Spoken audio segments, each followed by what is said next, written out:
Moi, il y a 3 affaires que j'aime à Pâques. Premièrement, le vendredi saint, je mange pas de viande. OK?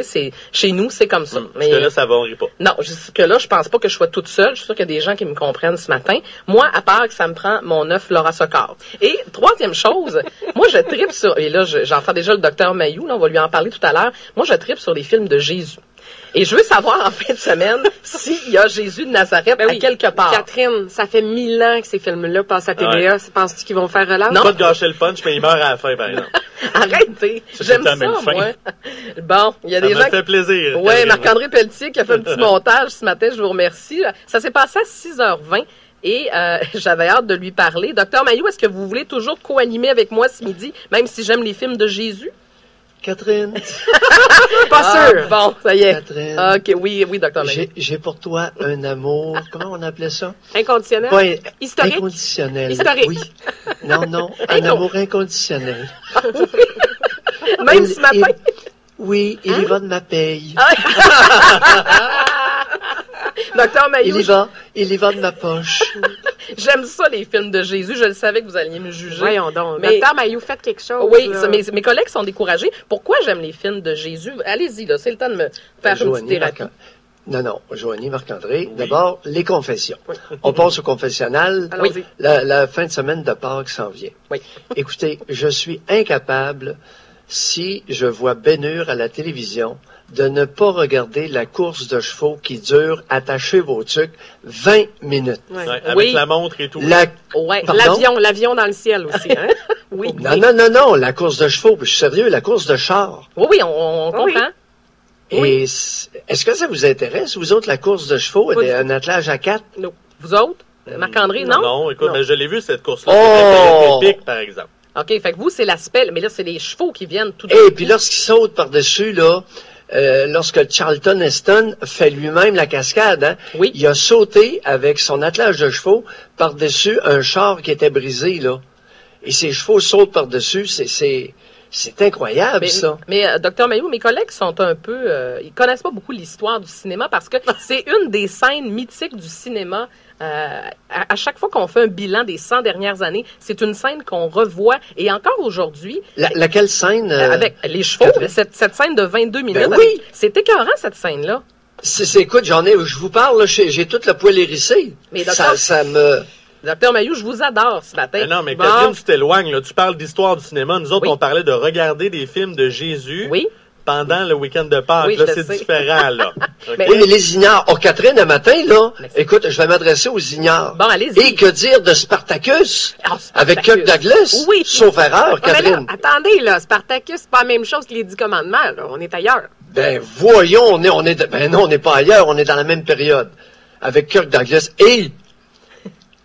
Écoute, il y a de l'érotisme d'où quand Kirk Douglas caresse la femme qu'on lui envoie en prison, là, avant sa dernière journée, là, pour la dernière nuit. Oui. Tabarnouche. Hey, c'est de l'érotisme. On passe des 10 commandements à une scène de foufoune dans Spartacus. On est loin de Marie-Madeleine. Non, mais là... Joanie, ce n'est pas une scène de foufoune. C'est une scène intime d'érotisme doux. Oui, je suis d'accord. Bon, on est d'accord ce matin. Merci, Catherine, on va les éduquer matin. Je suis content. À quelle heure? J'ai pas parlé de ça. Non, mais blague à part. Oui. Je n'ai jamais parlé de ça à personne. Mais non, c'est avec nous autres que vous faites ça. Je suis incapable de résister à Spartacus et les 10 commandements à cause de la course de chars romains. Attelage à 4 chevaux. Hey, mais ils sont-tu beaux, les chevaux? Oui, dans Ben Hur. Dans Ben Hur, pas dans les 10 commandements. Oui, mais dans les 10 commandements. On va finir par leur faire comprendre quelque chose. Fait à quelle heure, Dr. Mayou, en fin de semaine, on écoute Jésus de Nazareth ensemble? Je ne sais pas. La plupart du temps, la plupart des années, je tombe dessus par hasard. Oui. Mais écoute, je suis pas capable de résister. Spartacus, là, c'est-tu beau? Oui, OK. Mais c'est grand.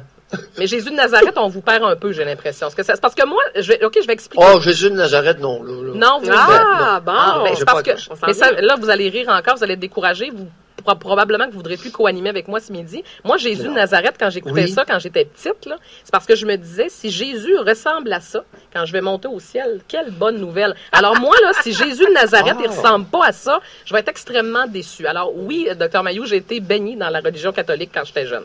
Je suis désolée de vous décevoir. Mais moi aussi, Catherine, je servais la messe. Non, chacun, oui. J'ai servi la messe longtemps. J'étais obligée d'aller à la messe tous les dimanches. Ah, oui, vous voyez. Mais Dr Mailloux aussi, vous avez été servant de messe. Oui, pendant plusieurs années. Oui. Et à tous les matins, ma mère nous réveillait vers 5 heures. On allait, mon frère et moi, Claude,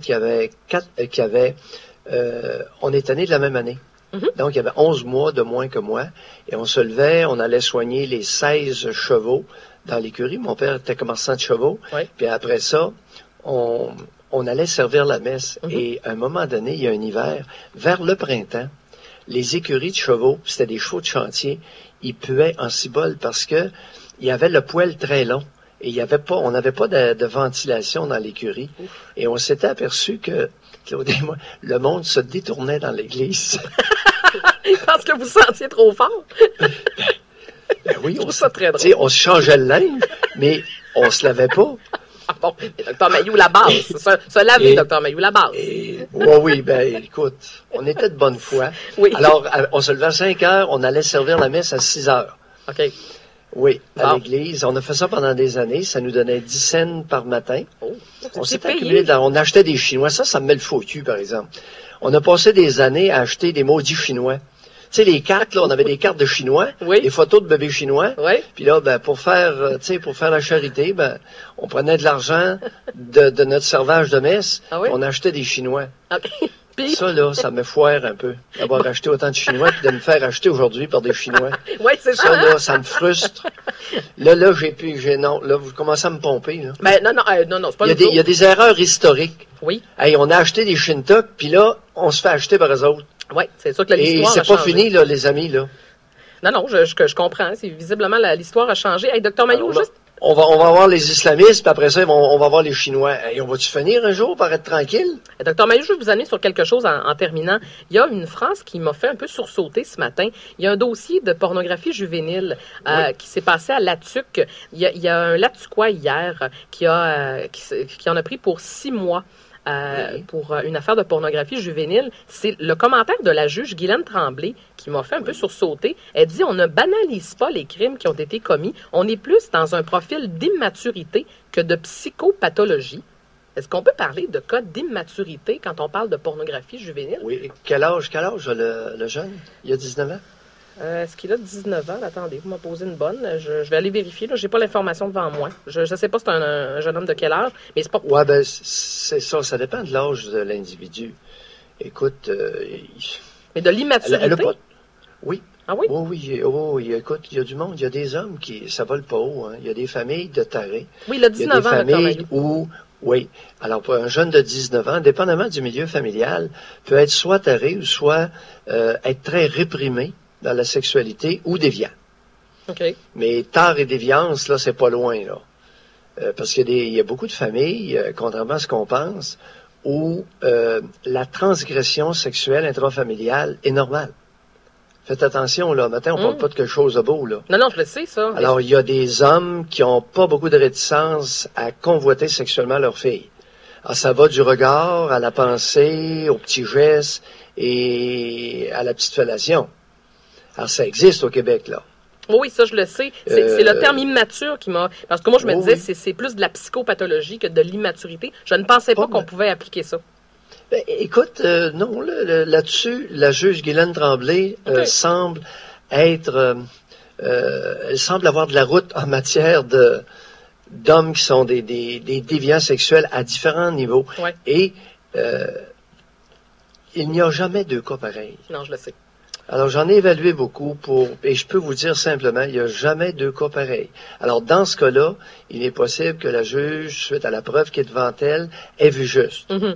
Maintenant, on est dans le domaine de la pornographie. Tu sais, l'alimentation des fantasmes, écoute, à l'heure actuelle, on est très vigilant sur la pornographie infantile, comme si on croyait que ces individus-là sont de futurs agresseurs sexuels.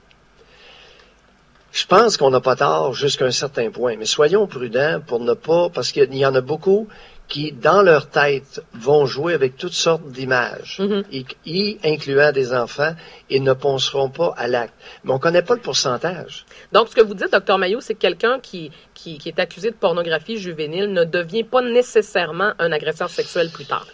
Et non, c'est pas automatique parce que je sais, par expérience, par connaissance empirique, qu'il y a un pourcentage d'hommes qui vont passer toute leur vie à s'alimenter avec des images d'enfants et ils toucheront jamais à personne. OK.